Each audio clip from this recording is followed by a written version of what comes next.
Hello everyone, welcome back.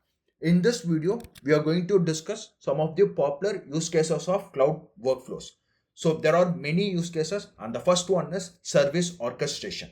So with the help of this cloud workflows, you will be able to orchestrate by combining different services in Google Cloud Platform. And also you will be able to perform a sequence set of operations across multiple systems.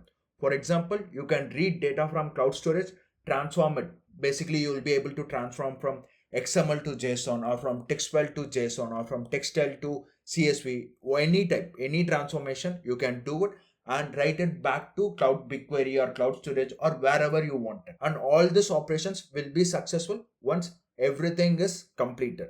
And also you will be able to use it for event driven purpose as well. And the next one is batch jobs. So with the help of this cloud workflows, you will be able to orchestrate the batch job. Let it be incremental load or let it be full load. You will be able to orchestrate that as well. So you will be able to operate on multiple items and then you will be able to schedule that workflow with the help of the cloud scheduler. And the next one is business processes. With cloud workflows, you will be able to automate your line of businesses as well. The main advantage of cloud workflows is you don't need to know any specific language on that, like SQL, like Java, Python, nothing is required.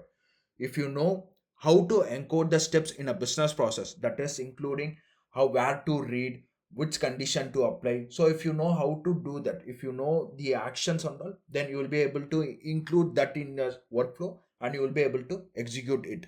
And the last one is IT process automation.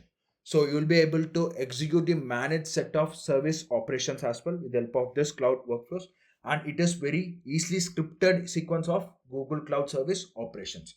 So these are some of the popular use cases of cloud workflows. By this, we are coming to the end of this video. In the next video, we'll be discussing some of the other operations, some of the other features of cloud workflows.